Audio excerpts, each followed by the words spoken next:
아래 못 다가이 아래.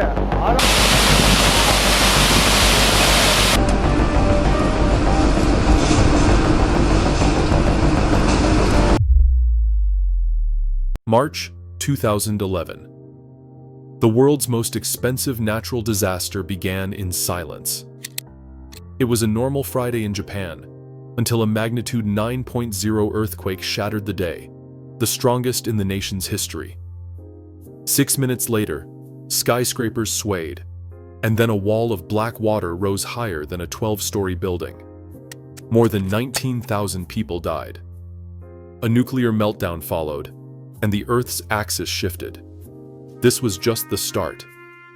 What made 2011 the worst year for natural disasters, and how close did humanity come to losing control? At 2:46 p.m. on March 11, 2011, the ground beneath northeastern Japan convulsed with a force few could imagine. For 6 minutes, concrete and steel twisted as a magnitude 9.0 earthquake tore through the Earth's crust. In Tokyo, skyscrapers rocked 15 feet from side to side, glass rattling, office lights swinging in dizzy arcs. Floors heaved in shopping centers, and highways split open, swallowing cars whole. In Sendai, ceiling panels crashed down onto crowded train platforms. Elevators ground to a halt, trapping commuters between floors. In classrooms, teachers shouted for students to duck under desks as chalk dust filled the air. The shaking did not stop. People clung to door frames, counting out loud, hoping for it to end. Sirens began to wail in coastal towns like Miyako, where firefighters like Taro Suzuki sprinted through the streets, shouting for residents to evacuate uphill. Decades of drills had taught everyone what to do when the earth moved, but no one had ever felt a quake this long or this violent. Roads buckled, power lines snapped, cell phone networks collapsed under the strain. In less than 10 minutes, Japan's most densely populated region had been battered by a seismic event 30 times more powerful than the 1995 Kobe earthquake. In those first moments, there was no way to know what was coming next. But already, the country's sense of safety had been shattered. Even in a nation built to withstand earthquakes, the limits of preparation had been reached. At 2:49 p.m., just 3 minutes after the shaking stopped, Japan's meteorological agency sent a tsunami warning. The message was clear: waves could reach 10 feet. In Miyako, Taro Suzuki stood on a rooftop with a radio, urging people to keep climbing. But the warning was wrong. Offshore, the seafloor lurched upward, displacing an unimaginable volume of water. The wave that formed was not 10 feet, but a wall of black water as high as a 13-story building. It raced toward the coast at 500 miles per hour, faster than a bullet train. Residents who believed they had time watched the ocean vanish, sucked away from the shore. Then, in less than half an hour, the tsunami arrived. In Miyako, the water rose to 130 feet, swallowing seawalls, homes, and entire neighborhoods. It did not crash like a breaking wave. It climbed, surging over barriers and pouring into streets that seconds before had been filled with people running for their lives. Cars floated like toys. Ships were tossed onto rooftops. Houses broke apart and merged into a single grinding mass of debris. Firefighters who had sounded the alarms found themselves trapped, scrambling to higher ground as the water closed in. From the roof, Suzuki watched helplessly as families on lower buildings were swept away, their cries lost in the roar. Inland, the water kept coming, moving 6 miles from the coast. Sirens were drowned out by the sound of splintering wood and twisting metal. For thousands, there was no escape. The warning had come, but it had not been enough. In less than an hour, entire towns were gone. The ocean had reclaimed the land, and the survivors could only watch as everything familiar disappeared beneath the waves. 46-foot waves surged over the seawall at Fukushima Daiichi, flooding the backup diesel generators that powered the plant's cooling systems. Within an hour of the tsunami, the entire complex was plunged into darkness. Control room operators scrambled to start emergency pumps by hand, but without electricity, the water meant to keep nuclear fuel cool could not circulate. Temperatures inside the reactor cores began to climb. Pressure built behind thick concrete walls, and alarms blared in the gloom. By nightfall, engineers resorted to car batteries and flashlights, improvising in a race against physics. On March 12, a hydrogen explosion tore through Reactor 1. The blast sent a plume of white smoke into the sky, captured live on television. 2 days later, Reactor 3 exploded with even greater force, scattering debris across the site. On March 15, damage spread to Reactors 2 and 4. Each blast released radioactive material into the air, contaminating soil and water miles from the plant. The evacuation zone widened with every new failure. By the end of the week, 154,000 people had been forced to flee their homes, an exodus that would last for years. Mai Sato, a lifelong resident of Okuma, packed what she could into a single bag and boarded a crowded bus with her parents. She would not return for a decade. For many, the fear was not just of invisible radiation, but of losing the only place they had ever known. The disaster at Fukushima was not caused by nature alone. A wall of water had triggered a cascade of technological failures, turning a coastal town into a radioactive wasteland and scattering its people across Japan. In the aftermath, Japan faced a reckoning that went beyond anything in living memory. Official records counted 19,759 people dead or missing. Entire families vanished, their names read in somber ceremonies months later. The number of homeless soared to 450,000 as survivors crowded into school gyms, community centers, and makeshift shelters. Streets that had bustled with life became empty fields of debris. Towns that had existed for centuries were erased in a matter of hours, their landmarks in history washed away. The cost of rebuilding staggered even the world's third largest economy. Damages reached $235 billion, the highest ever recorded from a single natural disaster. Insurance claims flooded in, but for many, there was no compensation for lost homes, family photos, or the simple routines of daily life. The disaster left scars that ran deeper than broken concrete. The earthquake shifted the Earth's axis by 4 inches, a movement so profound it altered the planet's balance. Japan itself moved 8 feet closer to North America, and the length of a day shortened by nearly 2 microseconds. The very fabric of the world had been changed.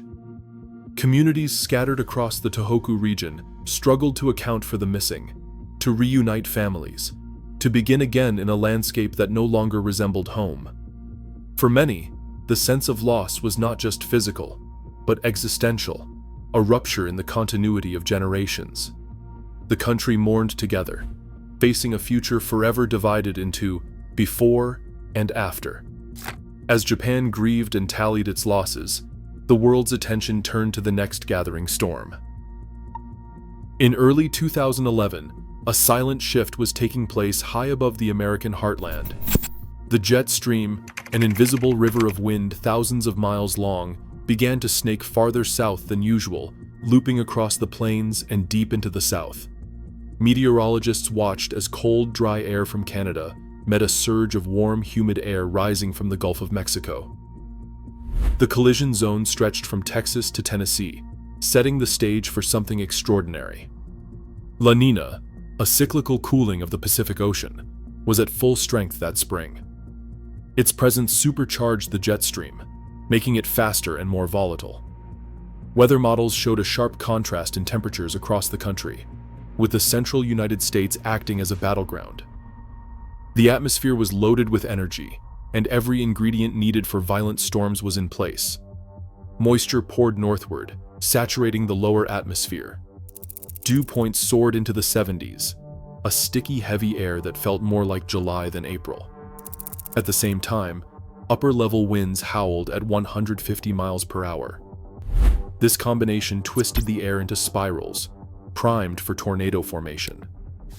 Forecasters at the Storm Prediction Center began issuing warnings days in advance, noting the rare alignment of factors. One meteorologist called it the perfect recipe for disaster, everything you do not want to see on a spring forecast map. The setup was unlike anything seen in decades.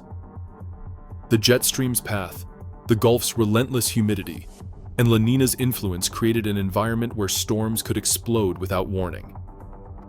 Across Tornado Alley, storm chasers readied their vehicles, and emergency managers checked their radios. The country was about to witness a tornado season that would rewrite the record books. April 25th, 2011.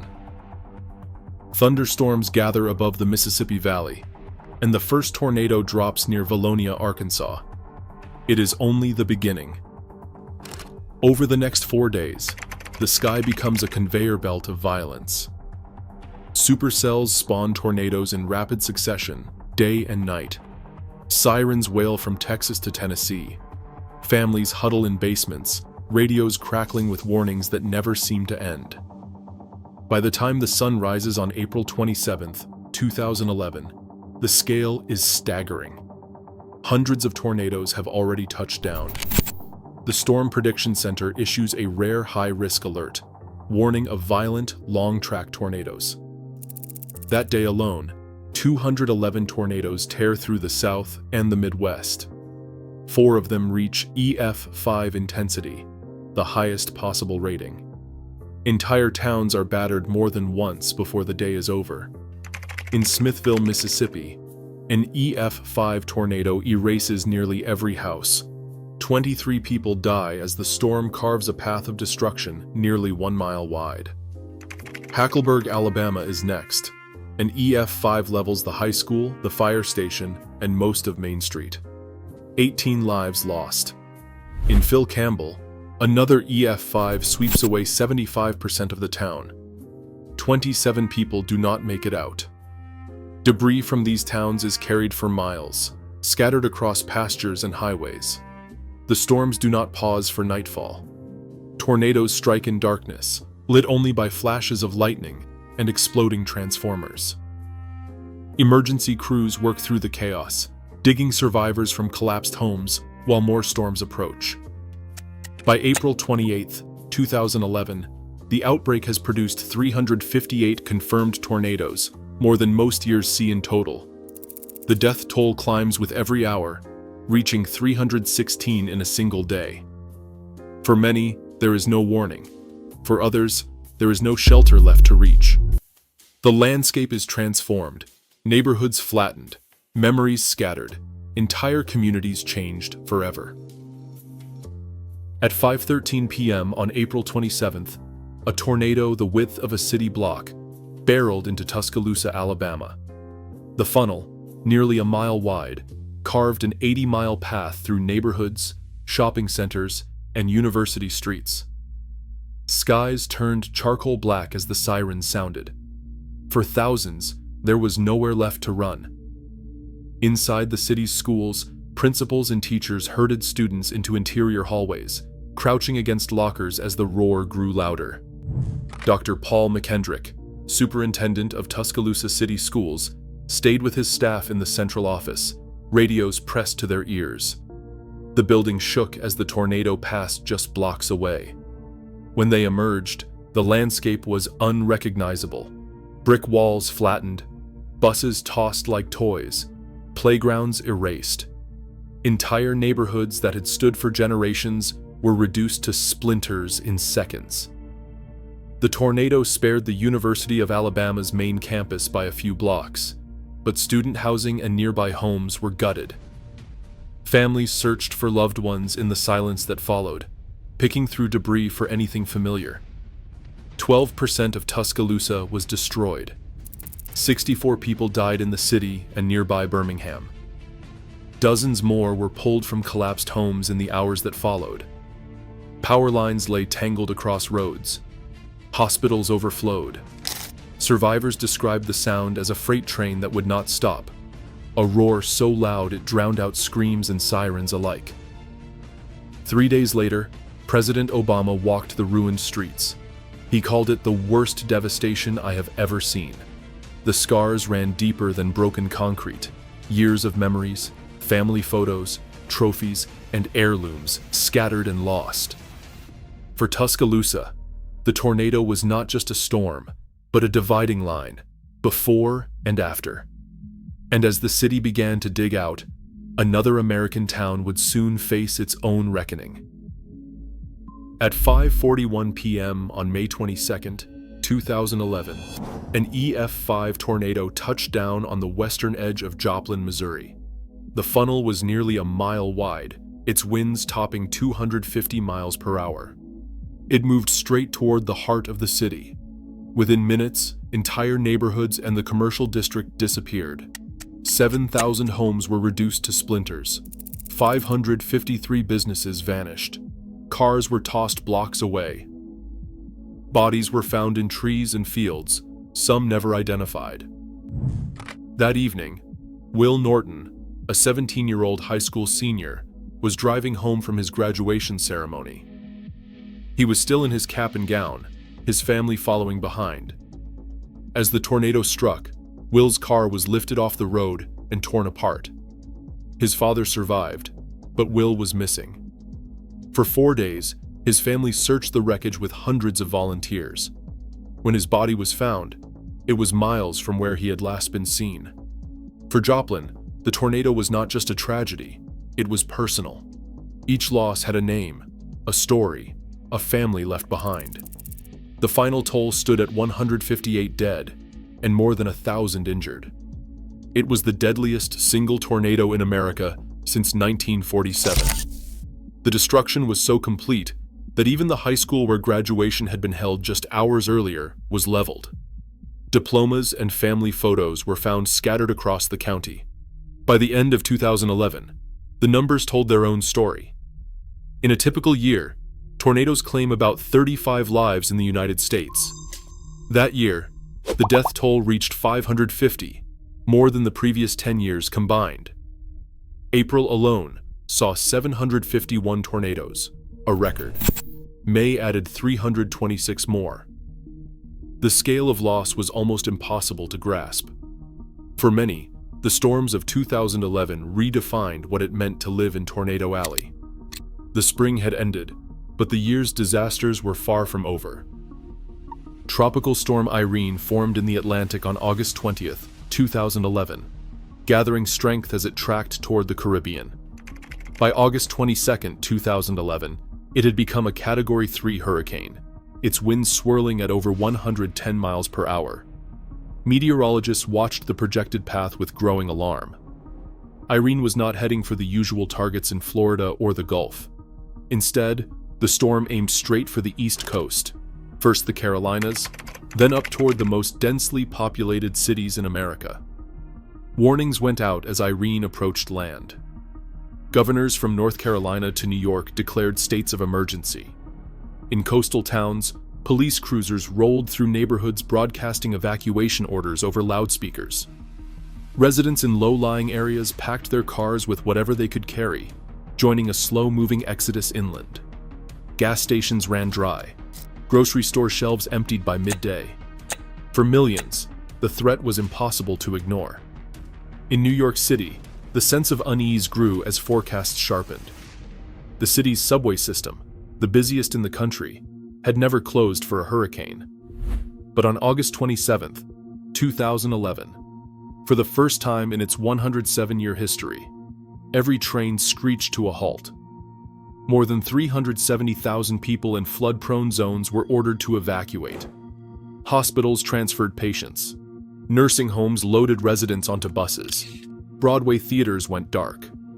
Times Square, usually pulsing with tourists and taxis, emptied out.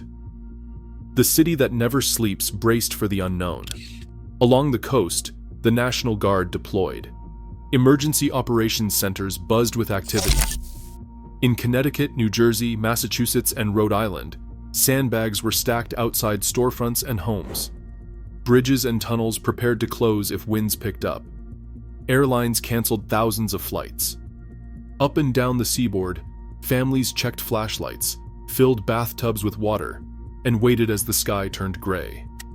Irene, still hundreds of miles offshore, had already changed daily life for 65 million people.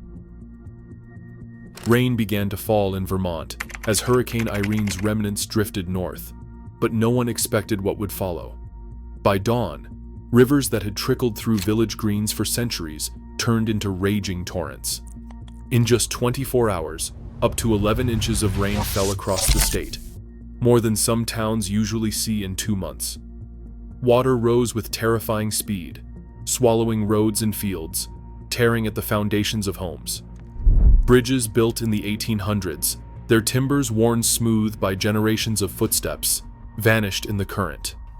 Creamery-covered bridge, standing since 1836, was ripped from its moorings and swept away like driftwood. 13 towns were completely cut off. The only way in or out was by helicopter. In Grafton, the local bridgekeeper, Tom Aldrich, watched helplessly as the river ate away at the last crossing, leaving his town an island. For days, residents rationed food and medicine, waiting for the National Guard to drop supplies from the sky. Phone lines went dead. Families huddled in schools and fire stations, listening to the roar of water in the darkness. Some spent nights on upper floors, hoping the flood would not rise any higher. 3 people died in Vermont, victims of collapsing banks and sudden surges. Across the state, 49 Americans lost their lives to Irene. The damage in Vermont alone reached $14 billion, the highest of any state. Entire communities, some founded before the Civil War, were left stranded. The loss was not just measured in dollars or buildings, but in the silence that followed, the absence of familiar bridges, the empty spaces where homes had stood for generations. As the waters receded, the scars on the land and in the lives of Vermonters would remain long after the storm had passed. Rainfall in Thailand began as it always did, with the arrival of the monsoon in July. Water pooled in the rice fields and filled the canals, a cycle as old as the land itself. But this year, the rain kept coming. By mid-August, the Chao Phraya River had breached its banks, and the floodwaters spread across the central plains. Villages disappeared beneath a slow, unstoppable tide. Roads vanished, leaving entire provinces cut off for days at a time. In Ayutthaya, ancient temples stood like islands above a brown sea. By September, the water pressed south toward the country's industrial heartland. Factories that supplied the world with electronics and car parts watched the rivers inch closer. At a hard drive plant north of Bangkok, the factory manager walked the perimeter each morning, checking the sandbag walls and the pumps running day and night. He ordered extra shipments of plastic sheeting, raised equipment off the floor, and rehearsed evacuation drills with his workers. Each day, the water crept higher. Dams strained against the volume, forced to release torrents downstream. The government tried to direct the flood, opening gates in some areas to spare others. Arguments erupted over which neighborhoods would be sacrificed. In the outskirts of Bangkok, families stacked furniture atop tables and waited, listening to the distant whine of pumps. The city's northern districts flooded first, then the water surged toward the capital itself. October brought new urgency. The government declared a national emergency as floodwaters reached the outskirts of Bangkok, a city of 12 million. Sandbag barriers stretched for miles. Soldiers and volunteers worked through the night, stacking bags and building makeshift levees. In some districts, officials ordered entire neighborhoods to evacuate. In others, residents refused to leave, choosing instead to sleep on rooftops. The flood did not come as a single wave, but as a slow-motion siege. By November, an area the size of Florida lay underwater. The water lingered for weeks, turning highways into rivers and factories into lakes. Crocodiles escaped from farms and swam through city streets. Snakes slithered into homes, seeking dry ground. For 5 months, the flood would not let go. By the time the waters began to recede in December, the damage was measured not just in lost crops and ruined homes, but in the thousands of factories shuttered, the millions of jobs disrupted, and the lives forever changed by a disaster that moved with the patience of time itself. Inside the industrial parks north of Bangkok, the floodwater crept higher each day. Factory gates that once bustled with workers now stood submerged, their signs barely visible above the muddy current. By October, the water had reached the heart of Thailand's manufacturing zone, a region responsible for 1/4 of the world's hard drive production. Assembly lines at Western Digital, Seagate, and Toshiba ground to a halt. The hum of machines faded, replaced by the slap of oars and the drone of rescue boats ferrying stranded employees to safety. For factory managers, the crisis unfolded hour by hour. Decisions came fast and with little warning. Some tried to airlift sensitive equipment to higher ground. Others stacked sandbags, hoping to buy a few more days. But the water was relentless. In a single week, more than 1,000 factories were shuttered. 3 million workers lost their jobs, many with no notice. Night after night, families gathered in shelters, listening to radio updates and wondering when or if they could return. The loss rippled outward. Computer makers in the United States and Europe scrambled to secure parts. Hard drive prices doubled almost overnight. Tech giants rationed supplies, delaying shipments and warning customers of shortages. A flood in Thailand sent shockwaves through global markets, exposing just how tightly the world's economy was connected. On the ground, the toll was measured in more than lost wages. Entire communities depended on the factories, from food vendors to mechanics to teachers whose schools emptied as families fled. Some neighborhoods were deliberately flooded to save industrial zones, leaving the poorest residents with nowhere to go. The government faced mounting anger as it struggled to balance economic survival with human need. By the time the water finally began to recede in December, the numbers told their own story. 815 people dead, 13.6 million affected, $45 billion in damage. For months, crocodiles swam through streets and snakes curled up in empty homes. When the factories reopened, many workers found their jobs gone for good. The disaster had erased not just buildings, but a way of life. In the end, a flood that began with rain in July had rewritten the fortunes of families, companies, and entire countries. The world's supply chains would never look the same. Today, the world faces more billion-dollar disasters than ever before. 2023 alone saw a record 28 in the United States. Climate volatility is no longer rare. It is the new normal. The costliest year on record wasn't an outlier, but a warning. Nature's extremes keep escalating, and our choices now about resilience, preparation, and climate will decide what future disasters look like. The question is no longer if, but when. Stay alert, stay ready.